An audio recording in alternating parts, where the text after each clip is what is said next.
What's going on, everybody? So now that the football season is here, I can officially say that we will now have Browns After Dark Sunday night, Monday night, and if that is not enough for you, we got another one on Thursday. So if you've ever said to yourself, hey, I wonder where I can meet with people and talk about the Browns, that is the place for you. Check us out at Browns After Dark on Twitter. The link will be in the description down below. Times will also be posted on that Twitter page, so be sure to give us a follow, turn on your notifications, and come let us know what you think. We want to know your thoughts, so I'm looking forward to seeing you there. Okay, so here's a quick reaction to the Browns-Texans game since I've not been able to talk about this yet. I'll have more on this later this week. But I wanted to do kind of a quick reaction here. So the Browns beat the Texans 27-14. Very, very weird game. This was, of course, the debut of Deshaun Watson as a Cleveland Brown back in his hometown, or not hometown, but former team, against the Houston Texans at Houston. So not a great debut, to say the least. 12 of 22, 131 yards, one interception, QBR of 28.5. So not exactly a hot start for Deshaun Watson. In comparison, Kyle Allen was a starter for the Texans. 20 of 39, 201 yards, had a touchdown, 2 picks. Now, Deshaun did have a better QBR, 28.5 versus 3.0 for Kyle Allen. So, I mean, hey, whatever. People will take that how they will, but I want to talk a little bit about this because, like I said, it was a very weird game. Just outside of Deshaun real quick, all year we've seen the Browns' special teams and defense be absolutely atrocious and essentially be the reason why the Browns have the record of 5-7. And for whatever reason, yes, the Texans are a bad football team, but they showed up to play. I mean, the defense was making plays. Special teams, Donovan Peoples-Jones had the punt return for the touchdown. Denzel Ward had the, I think it was a fumble that he picked up and ran it into the end zone for the touchdown. And then I can't remember off the top of my head what was the other one. But John Johnson, like one of the first plays of the game, gets that kind of crazy interception. And for whatever reason, the defense and special teams was just on it all day long. Corey Bojorquez was punting just like a madman, and I think a lot of that has to do with playing in the dome, warm weather, whatever, as stupid as that sounds. But also Cade York. I thought Cade York was fantastic Sunday against the Texans. Every kick seemed to be right on the money. So, with Cade, a lot of people are talking about him and should the Browns move off of him. No, they're not going to move off of a 4th-round draft pick at kicker. I mean, that is literally the equivalent of, like, taking a quarterback in the top 10. Like, you're not going to move off of them after one season, and the season's not even over yet. So, yeah, Cade York has struggled, but at the same time, you're not going to just throw him out the window. We've seen the Browns do that with multiple other kickers who have maybe not gone on to have great careers necessarily, but they've been solid, right? And in Cleveland, they were not solid at all. So Cade York's the best kicker in college football last season, and we want to act like he sucks. He doesn't. But as far as the game, I kind of talked about Kevin Stefanski's game plan. I thought he should come out and run the football, try to take the pressure off of Deshaun Watson. And we tried, kind of. Nick Chubb had 17 carries, 80 yards, no touchdowns. Kareem Hunt, 9 carries, 56 yards. Deshaun Watson himself ran 7 times for 21 yards. But we also got to see a little bit of an interesting new wrinkle in the Browns offense. Jerome Ford, 3 carries. Now, did it amount to a lot? No.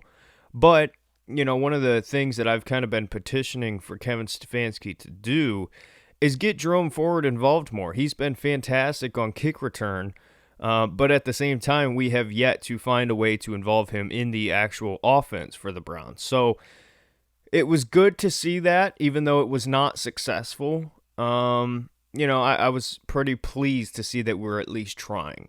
Now, Deshaun Watson. So a lot of people are going to talk about this, and the way the Browns fan base is and sports media as a whole, people are going to criticize him and grill him to death, as they should.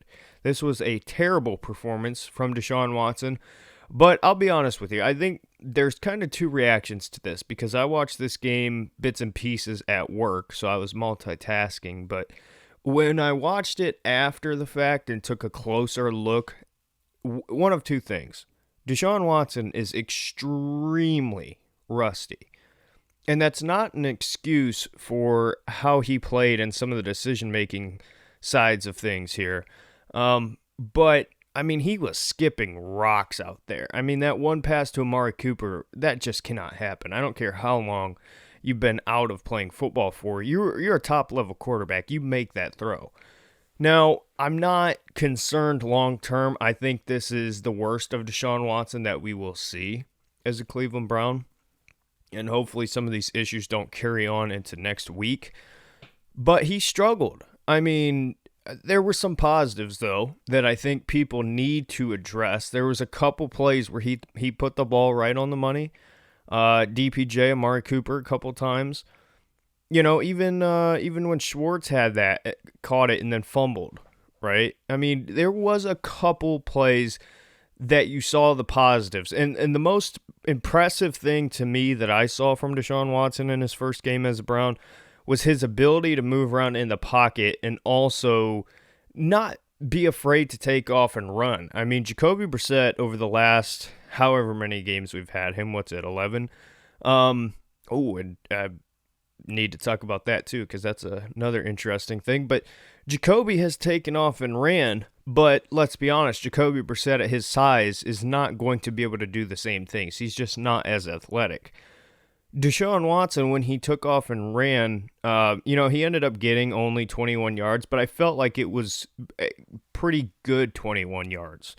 You know, it was more of seeing the opportunity and taking it when he could run the ball. So that's a very, very big positive, in my opinion, because we've talked about this, the threat of Nick Chubb, the threat of Kareem Hunt, and now you also have that running threat from the quarterback position. Teams are going to have to respect that. So how teams handle Deshaun Watson in these first couple games back, I would guess they're going to still kind of press the box a little bit, stack the box, but once he kind of regains his rhythm and regains his strength as far as throwing the football, I think, it'll be pretty good things. But all in all, not a good debut at all. I mean, the stat line doesn't show the entire story for me, that 12 of 22. But at the same time, that interception was just terrible. I don't know how he didn't see, I believe it was Petrie who got the pick. I don't know. A lot of head-scratching things, but I do attribute that to not playing football for like 2 years. I don't think he's just going to be terrible. I don't think this is a Russell Wilson situation. But I wanted to mention Jacoby Brissett. We saw something from Kevin Stefanski that I thought was very positive, and that was Jacoby has been quite literally unstoppable on QB sneak, short yardage situations. But we had that interesting wrinkle, if you remember, where it was like, I can't remember if it was 3rd and 1 or 4th and 1. He sent Jacoby out there and set it up as if it was going to be a QB sneak and then ran kind of a counter almost with Harrison Bryant. I believe it motioned him into the backfield as the fullback and then handed him the ball and ended up gaining like 3-4 yards, whatever. So I really, really like that because that's Kevin Stefanski identifying that teams are going to respect Jacoby in that short yard situation and take advantage of that.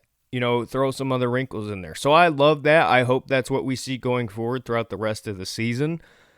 And, it doesn't really matter how well Deshaun is playing or is not playing. I still want to see Jacoby getting some kind of situational time. Like we saw Sunday. So, I don't know. I think, all in all, it was great to see the defense playing the way they did. Greg Newsome finally stepped up and had a really, really good game. And not to say that he's been bad this season, but he's not been elite. Last year, as a rookie, he was great. I mean, he was lights out. And so far, you've kind of seen Martin Emerson take that role, where the rookie comes in and steps up and it just looks outstanding. And we've kind of been scratching our heads wondering, where's Denzel Ward, where's Greg Newsome? Well, I mean, Ward was all right. I still don't quite understand some of the things we've seen from Denzel Ward. He got paid, he got his contract, and, I'm going to keep saying it, right? Watching Denzel Ward sometimes feels like I'm watching Cam Brown on a Saturday for Ohio State. It's just not okay. And speaking of bad corner play, Greedy Williams, I do not understand what that thought process was. Y'all know what I'm talking about. That play where he had the tackle on the sideline or whatever, and he just barely even touched him and acted like he was going to go down. Like, this is not, you're not playing at LSU anymore. You're playing for the Browns. They don't care. They're not going to just stop running. Like, that's just not how it works. I don't know. That frustrated me a lot. I don't think there's really anything else from this game that I really would like to talk about other than I think the offensive line.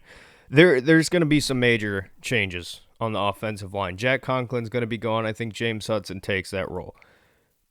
Ethan Pocic, or Posick, whatever, however you pronounce his name, has been fantastic for the Browns at center. But now that he's hurt, you're starting to see a lot of issues coming from that center position.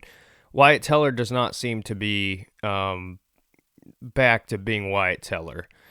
And Jedrick Wills, this is something I'll have to talk about later because it's more in depth than just this simple statement, but I think the Browns should trade him.